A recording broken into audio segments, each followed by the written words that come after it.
Having recovered the hind for King Eurystheus, he set Hercules another task.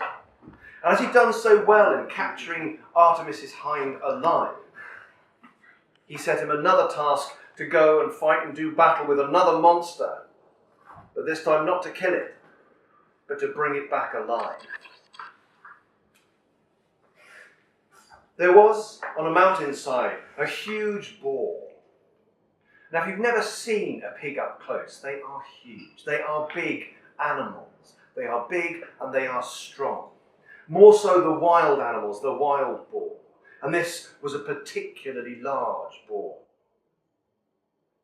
On the side of Mount Erymanthos, this boar would come down from its lair, and with its huge tusks, it would gouge up the ground, and it would strike down the farmers, and it would battle with the animals and kill them. So Hercules' simple task was just to go and capture it and bring it back alive. So how to approach this? To help him, he went to visit a friend of his, Pholus, the centaur. He also lived on the same mountainside as the boar. And when he went to visit his friend, who lived in his cave, the centaur, half man, half horse, top half is the man, the back half is the horse. They sat and they talked. And as they talked, Pholus cooked meat in the fire for Hercules and ate his own meat raw, as centaurs do, as you all know. They sat and they talked, and Pholus advised Heracles to chase the boar. He was never going to just catch it. It was huge and it was strong, and it would be a danger to his life just to try to wrestle with it. But as well as being big, strong animals, boars are also easily startled. If you've never seen one in the New Forest, it doesn't mean they're not there. If they hear you coming, they will move away. So, he lent Hercules a net to catch the boar, and said that he must chase it from the thicket and drive it up into the snows, into the mountain. They're strong animals, but they've only got little legs. You might not know this, but pigs can't jump. And getting into the snow would plough in and tire it and give him the opportunity to catch them. Still, as they were talking, Heracles was getting a little bit thirsty and asked if there was any wine, but Pholus said the only wine he had was this special jar of wine that had been given to him and the other centaurs of the mountain from the god of wine Dionysus. And he said he really shouldn't open it. But Heracles said it was all right, it was fine. Like all big, strong heroes, they're very sure of their own opinions. And he popped open the jar and poured some for him and Pholus. But smelling the wine, the other centaurs came to Pholus' cave, and they were furious to see that their wine was being drunk, their gift was being drunk. And they charged into the cave to do battle with Hercules, who started by picking up his club and swinging and battering the centaurs. And as they fell back, he picked up his bow and his arrows. Now the arrows that Heracles had were normal arrows, but when he had killed the Hydra, he had dipped them in its blood. And so every time an arrow found its mark, the centaur fell dead straight away. And seeing this, the other centaurs fled, leaving him and his friend. Heracles gave chase. And while he was chasing the other centaurs away, his friend Pholus wondered what it was, how these arrows, such a small thing, could so easily kill the centaurs, and picked up an arrow to inspect it. And as he was looking at it, he dropped it, and it nicked the forelock of his leg and killed him. On returning to the cave, Heracles found his friend Pholus dead. And despite his grief, he buried his centaur friend, and then took the net and went to the lair of the boar. Searching through the thickets, he swung his club and battered the brambles and the bushes and startled the beast, but then fled away from him. And he gave chase, his great strength, his stamina. He chased the boar and chased it, herding it, shouting, clattering and hammering the trees with his club to create as much noise as he could, driving the boar up and up the slopes into the deep snow, where indeed eventually it ran out of breath and ran out of energy, and Heracles was able to throw his net over, and while it was incapacitated, tied and bound its legs together. Swinging the great animal up onto his shoulders, he returned to King Eurystheus and showed him the great beast.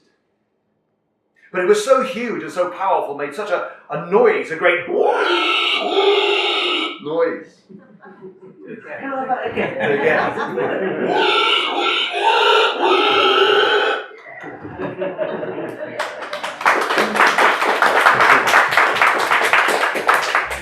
Such a noise that the king was terrified at the sound and the sight and the sound of the beast, and hid in all places in a huge bronze pot, half buried in the ground. Now this was humiliating for the king, to hide himself in a bronze pot, despite Heracles returning and having completed one of the labours for him. So he gave him his next labour. This time it was nothing about strength and ferocity or heroism. This was a labour of humiliation. He was to travel to King Aegeus. Aegeus, who had a stable full of hundreds and thousands of cattle and goats and sheep. He was one of the richest kings in Greece. And as such a rich man, he was able to keep such huge herds, but they were stabled in an enormous building that had not been emptied for 3 decades. Oh yes. So Heracles was sent to clear the stables in a day. Now when Heracles turned up and said to King Aegeus that he would do this, and if he cleared them in a day, he would like 1/10 of his livestock. And the king, thinking, well, this isn't going to happen, readily agreed. He sent his son to watch Heracles. And Heracles went down to the stables to see the mess that was there, the chaos that had been produced by 1,000 cows shedded for 30 years. The muck, the ordure on the ground. For as Nietzsche tells us, from chaos comes ordure. He found that he was in deep trouble. But he thought and used his brain for once, a muscle that he had also developed, and realised that shoveling all day long was going to take just too long, no matter how strong he was. So he broke a hole in one side of the stable wall and walked to the other side and broke a hole in the other wall. And then with Aegeus' son watching, he dug a trench between 2 rivers, one either side of the stable. And as the water flooded down the trench and flushed through the stable, it washed away the muck of 30 years. Now when he went back to the king and said, I've done it, and now you owe me 1/10 of your livestock, the king was furious. He didn't believe him, but his son had said, yes, he's done it, and yes, father, you did agree. So as all kindly fathers and kings do, he banished his son and told Heracles to get rid. Now, Eurystheus, he didn't count this as a successful labour because Heracles had been paid. But he challenged him to another labour. Chapter 6. That many. There was, near a city, a town called Stymphalos, a great marsh, and in that marsh a great lake, and at the edge of that lake was a great tree, and in that tree was a flock of birds that had arrived there and were terrorising the countryside again. But they weren't any normal sort of birds. They had beaks of bronze and feathers of iron that they could fling like darts, like arrows. And they would eat the flesh of animals and men. And Heracles was tasked with getting rid of this flock. So he took his club and his lion skin and all his other bits and pieces and went down.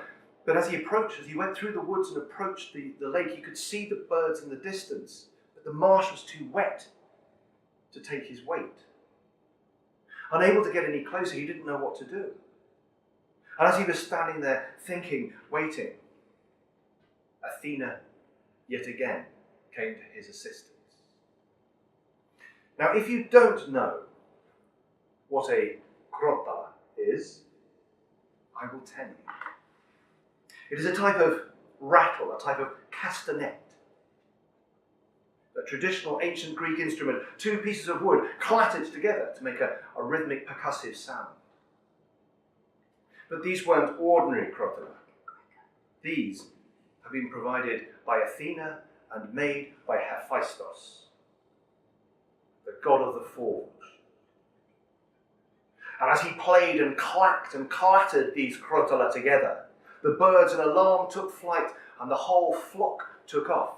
And as they began to fly and circle, then again he took up his bow, and as they opened their iron wings and the soft underbelly was exposed, he shot one down, and another, until the flock took flight and left. They left the area and they went away and became part of another story, where the Argonauts found them later. But that is the end of chapters 4, 5,